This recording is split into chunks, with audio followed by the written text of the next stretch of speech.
Daniel, was liest du da? Das hier, das ist das neue Buch von Like Germans zum Deutschlernen. Das heißt German Easy Reader for Beginners. Neues Buch? Und was steht da drin? Das Buch besteht aus 25 Kurzgeschichten, die euch dabei helfen, Deutsch zu lernen. Die Geschichten sind ähnlich aufgebaut wie unsere Videos. Zu jeder Geschichte bekommt ihr eine Zusammenfassung, eine Vokabelliste mit Übersetzungen der schwierigsten Wörter auf Englisch und außerdem ein Quiz, mit dem ihr überprüfen könnt, ob ihr alles verstanden habt. Also Leute, das ist unser neues Buch German Easy Reader for Beginners.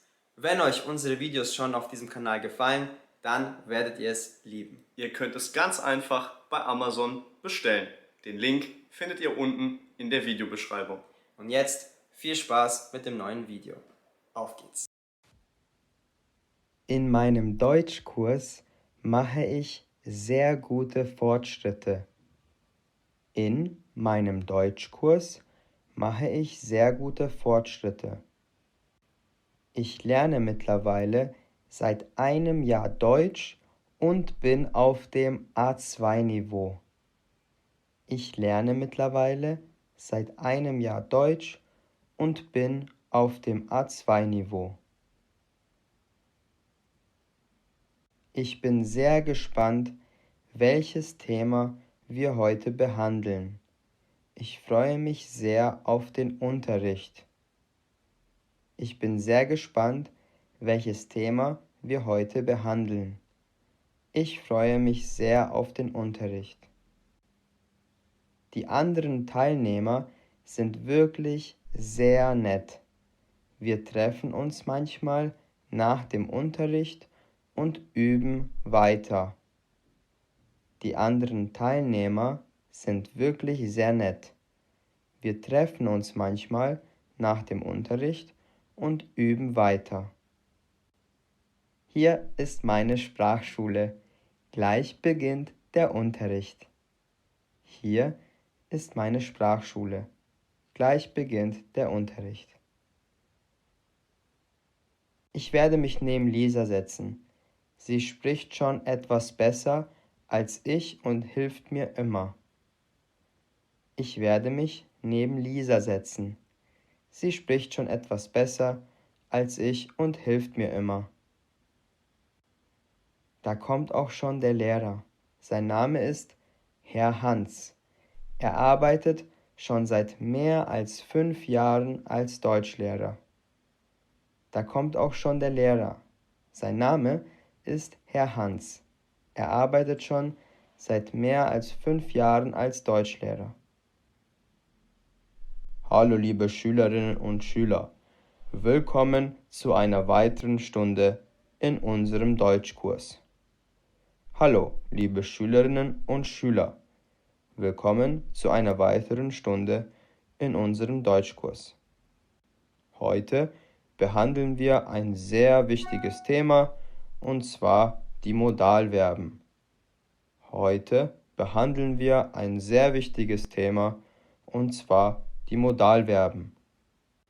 Es gibt insgesamt 6 Modalverben in der deutschen Sprache. Es gibt insgesamt 6 Modalverben in der deutschen Sprache. Was ist eigentlich ein Modalverb? Modalverben stehen normalerweise mit einem anderen Verb im Infinitiv. Sie verändern die Bedeutung des anderen Verbs. Was ist eigentlich ein Modalverb? Modalverben stehen normalerweise mit einem anderen Verb im Infinitiv.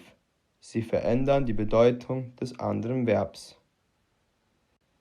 Die 6 Modalverben im Deutschen lauten können, mögen, wollen, sollen, dürfen, müssen.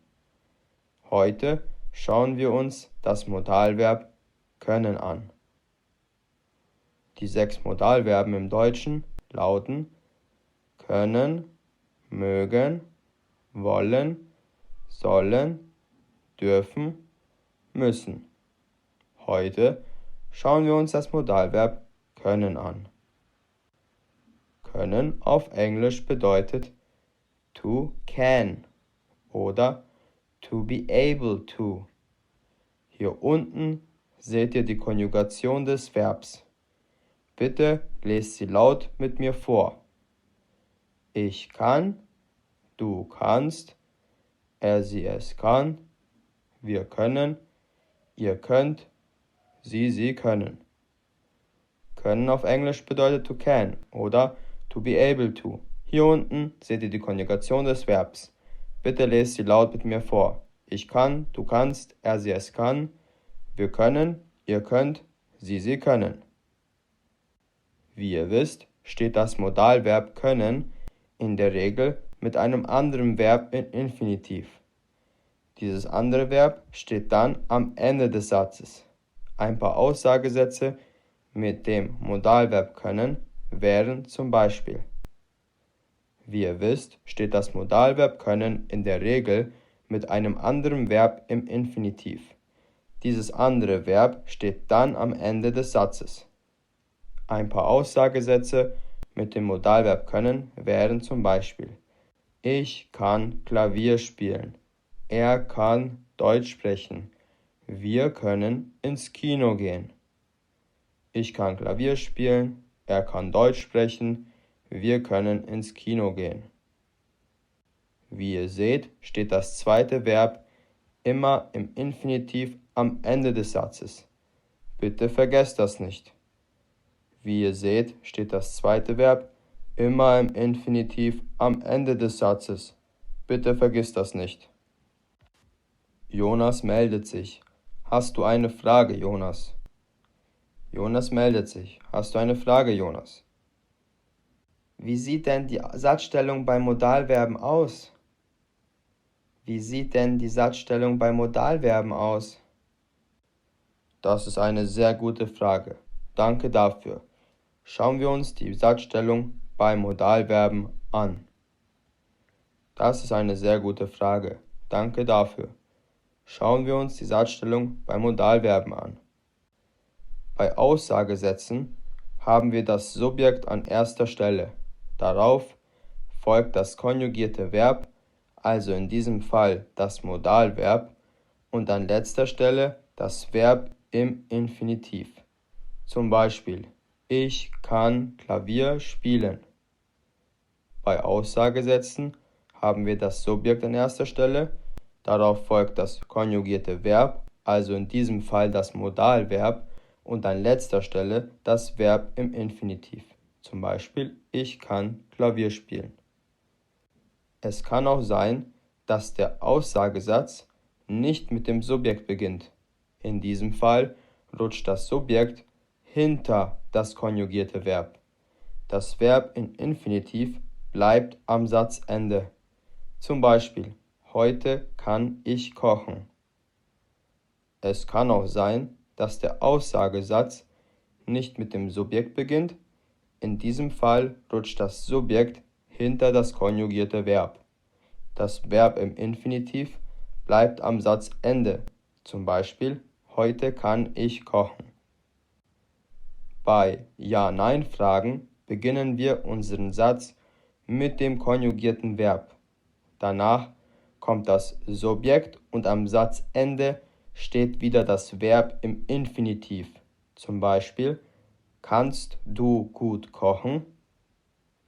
Bei Ja-Nein-Fragen beginnen wir unseren Satz mit dem konjugierten Verb.